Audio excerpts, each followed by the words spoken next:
Qala Rasulullah kullu amrin dzibalin la yubda'u bi bismillahirrahmanirrahim aqta. Aw fi riwayatin ukhra kullu amrin khairin la yubda'u bi bismillahirrahmanirrahim aqta.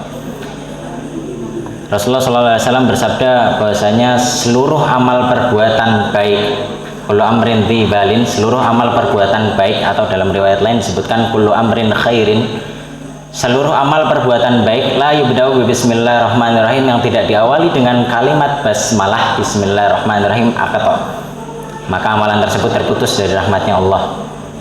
Wa fi hadzal fursah uhayyikum bi tahiyyatil Islam, tahiyyatan mubarakah, tahiyyat ahlil jannah. Assalamualaikum warahmatullahi wabarakatuh.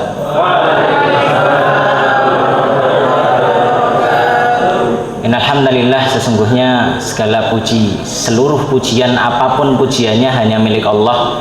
Nahmaduhu, kita memujinya, wa nasta'inuhu, dan kita hanya meminta pertolongan kepadanya, wa nastaghfiruh, dan kita memohon ampun hanya kepadanya. Wa na'udzubillahi min syururi anfusina, dan kita berlindung kepada Allah dari kejahatan diri kita sendiri. Wa sayyiati a'malina, dan keburukan atau kejanggalan amal perbuatan kita. May yahdihillahu, barang siapa yang sudah dikasih petunjuk sama Allah, Allah sudah ngasih petunjuk, maka nggak ada satu orang, meskipun orang itu berwatak iblis, meskipun orang itu berwatak dajjal, ketika Allah sudah memberi petunjuk, mayahdillahu fala mudhillalah, maka tidak ada satupun orang atau zat yang bisa menyesatkannya. Wa may yudlil fala hadiyalah, dan kalau Allah sudah nyesatin orang, Allah sudah ngasih kesesatan sama orang, Allah sudah bikin orang tersesat, fala hadiyalah, nabi sekalipun tidak akan bisa ngasih petunjuk. Contohnya gimana? Paman Rasul,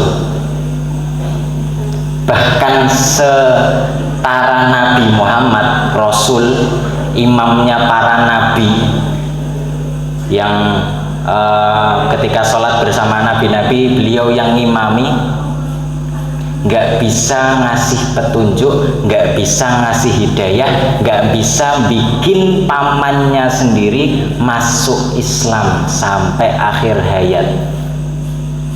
Makanya paman Rasulullah ketika wafat dalam keadaan belum Islam. Sebegitu pentingnya hamdalah, sebegitu pentingnya memuji Allah, sampai ketika kita bangun dari tidur, kalimat pertama yang disunahkan kita ucapkan adalah hamdalah.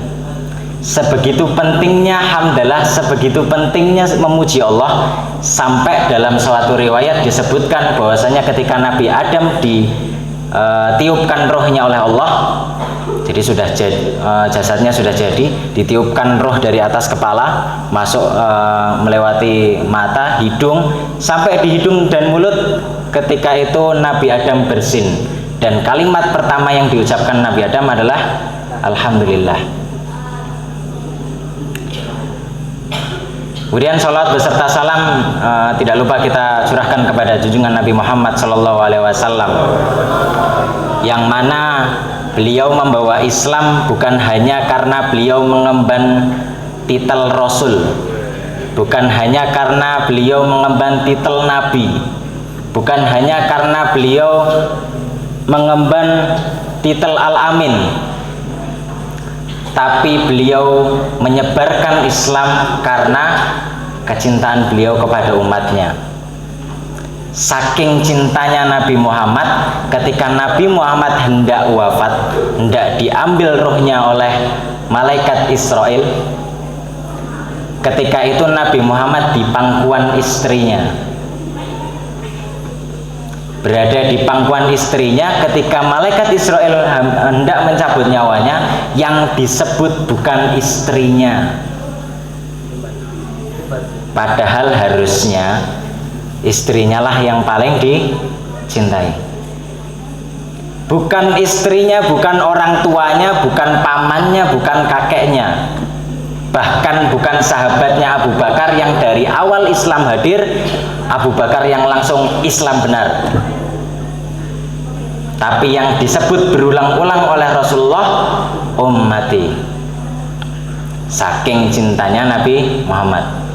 Tidak selesai sampai situ. Ketika besok kita selesai berada di padang mahsyar, hendak melewati jembatan Shirathul Mustaqim, Nabi Muhammad Rasulullah yang harusnya sudah enak-enak di surga Firdaus, sudah dijanjikan surga Firdaus, sudah tinggal leyeh-leyeh lah di surga Firdaus, tinggal nyantai, minum, ada madu, ada susu, ada apapun terserah, minta dikasih.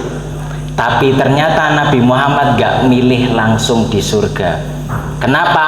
Tahu umatnya masih harus melewati Shirathul Mustaqim yang lebarnya cuman 1 helai rambut dibagi 7, tajamnya kayak pedang. Bayang no, 1 helai rambut dibagi 7 tapi tajamnya setajam pedang. Saking cintanya Nabi Muhammad yang nggak harus melewati Shirathul Mustaqim masih nunggu di depan Shirathul Mustaqimnya. Ngapain? Doa. Allahumma salim ummati, Allahumma salim, Allahumma salim. Saking sayangnya Rasulullah sama umatnya. Ya Allah, selamatkan umatku, selamatkan umatku, selamatkan umatku. Sebelum melewati jembatan Shirathul Mustaqim, ketika di padang mahsyar semua orang pada mikirin diri sendiri, haus, keringatnya bahkan ada yang sampai tenggelam sama keringatnya sendiri, karena matahari ketika di padang mahsyar hanya setinggi sejengkal dari atas kepala. Saking panasnya orang-orang kehausan, mau nyari air nggak ada, tapi yang dikasih syafaat buat ngasih air cuman Rasulullah dikasih sama Allah namanya Telaga Kausar. Telaga Kausar, kalau kita minum seteguk saja dari situ, maka selamanya kita nggak akan merasa haus. Rasulullah yang harusnya, kalau kita pikir sendiri ya, sebagai seorang kita, bukan sebagai seorang Rasulullah, sebagai seorang kita, kalau di padang mahsyar, di kesempatan ketika semua orang nggak dikasih apa-apa, cuman kamu yang dikasih minum,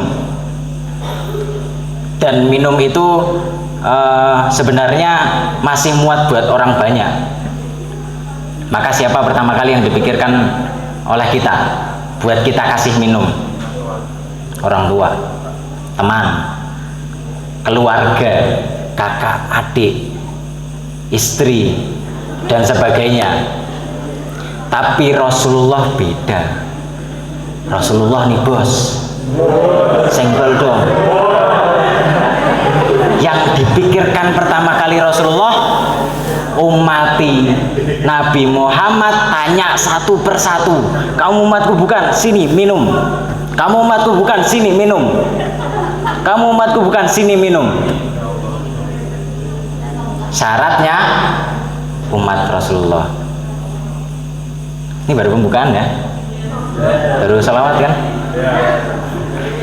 ya, tapi udah setengah masuk materi. Tema utamanya saya cuma mau nyampaikan bahwasanya Islam itu sebenarnya mudah tapi sulit. Islam itu sebenarnya mudah tapi sulit. Kalau agama lain, agama sebelah kampanyenya bilang kalau masuk agamaku pasti bahagia, pasti masuk surga. Gampang, tinggal adus. Iya toh. Ya. Bentar. Saya lanjutkan. Kenapa Islam itu mudah? Kenapa Islam itu mudah dulu? Nanti sulitnya kalau masih ada waktu kita lanjutkan. Tapi kalau enggak salah hari Sabtu saya kultum lagi. Kenapa Islam itu mudah? Di Islam masuknya itu tinggal syahadat, selesai. Alasan pertama kenapa Islam mudah, Karena ketika kita meninggal masuk alam barzah, kita sudah dikasih tahu besok tuh bakal ada ujian lisan. Ya nggak? Mayoritas dari kita sudah tahu semuanya dan harusnya udah tahu. Besok ketika di alam barzah kita akan diadakan ujian lisan. Nggak selesai sampai situ.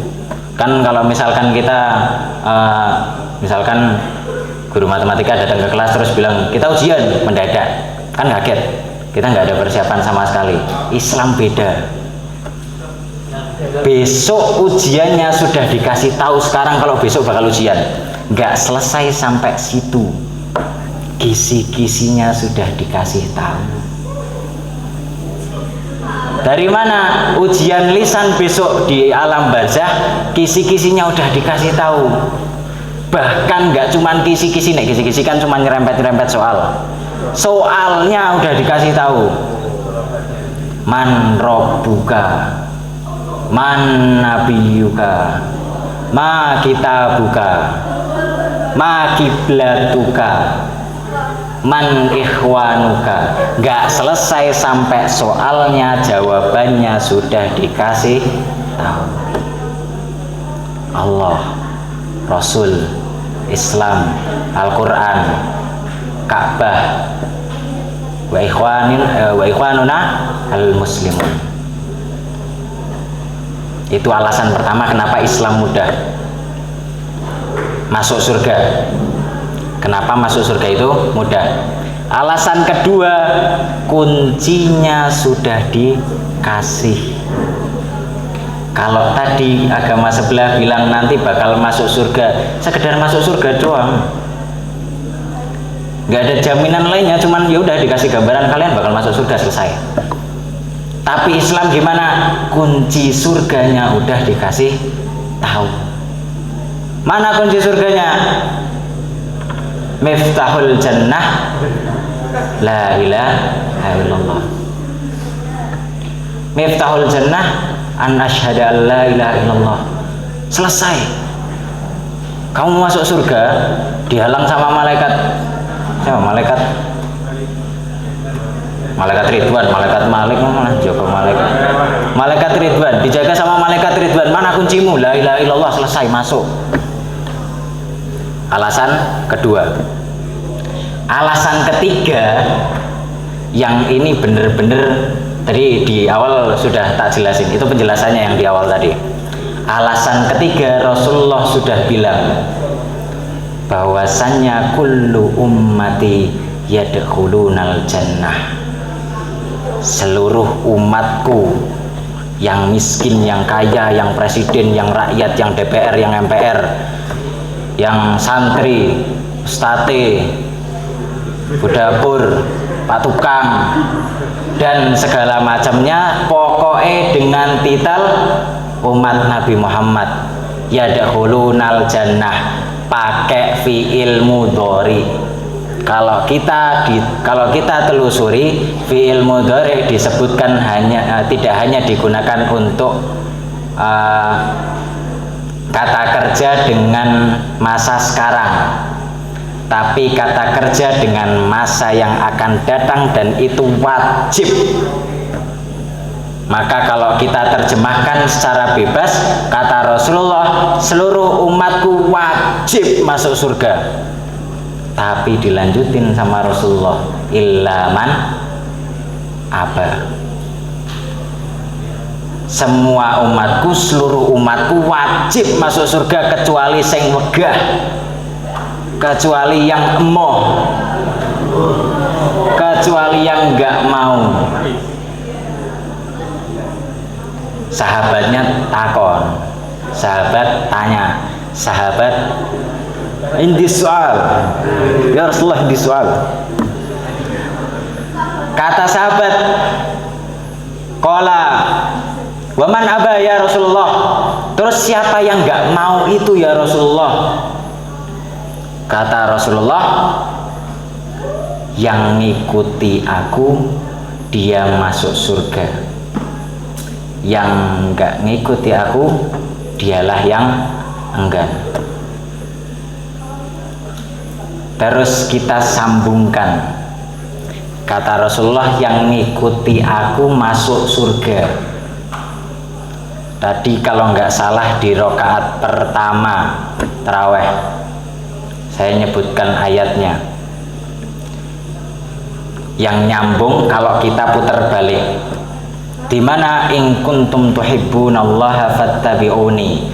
Qul in kuntum tuhibbunallaha fattabi'uni. Kata Rasulullah, kata Allah merintahin sama Rasulullah, bilang ke umatmu, bilang ke orang-orang yang ada di sekitarmu, in kuntum tuhibbunallaha fattabi'uni.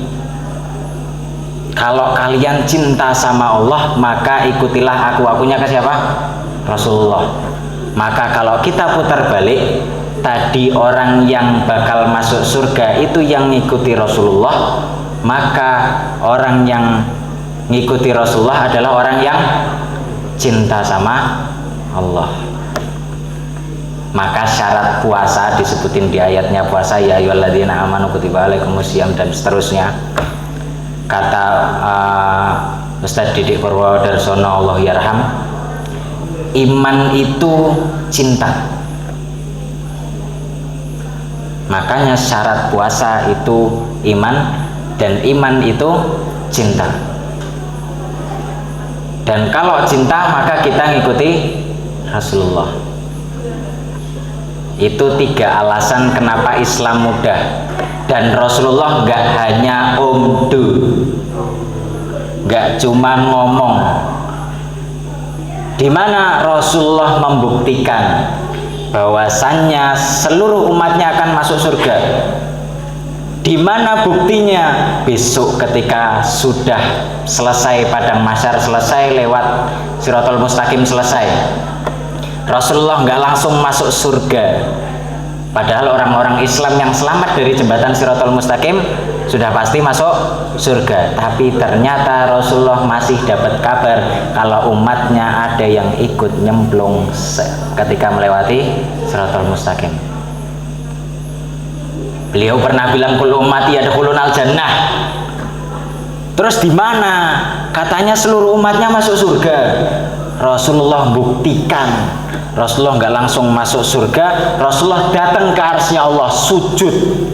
Di riwayat disebutkan sujud dengan sujud yang sangat lama.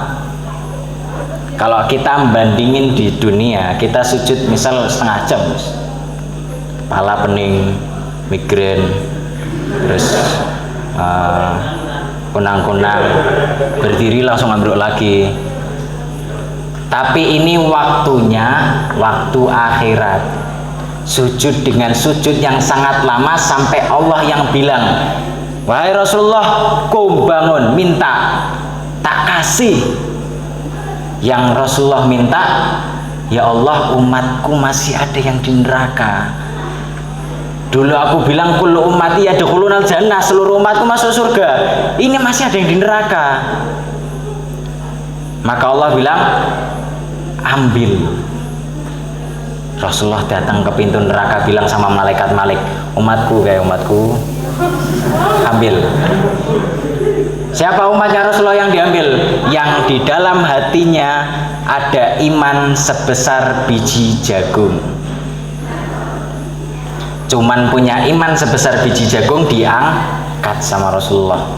Nggak selesai sampai situ, Rasulullah masih tahu di dalam neraka masih ada umatnya. Datang lagi ke arsy-Nya Allah, sujud lagi dengan sujud yang sangat lama, saking cintanya Rasulullah sama umatnya, dan saking ingin membuktikan bahwasanya kullu ummati yadkhulunal jannah.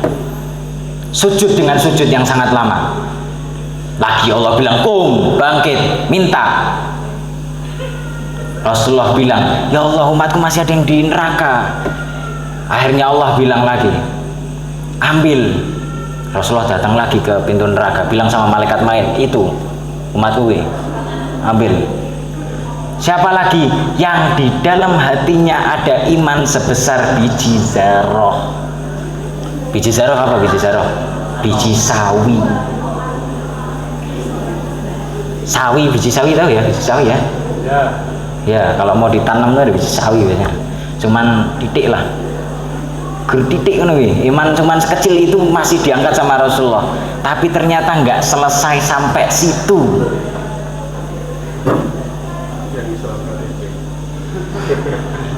Yo ora Islam KTP barang diangkat. Rasulullah datang lagi sujud lagi. Allah bilang bangun minta.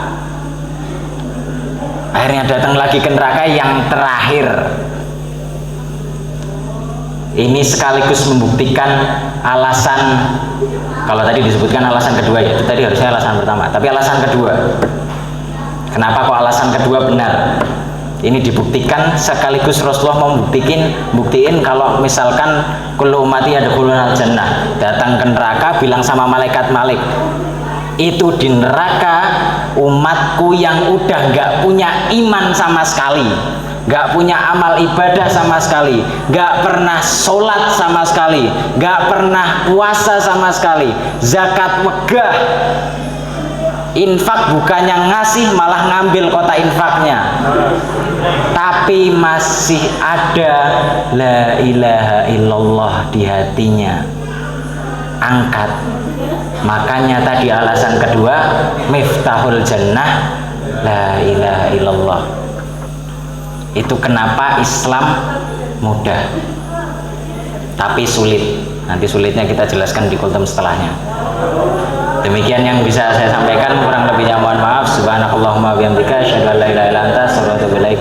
Assalamualaikum warahmatullahi wabarakatuh.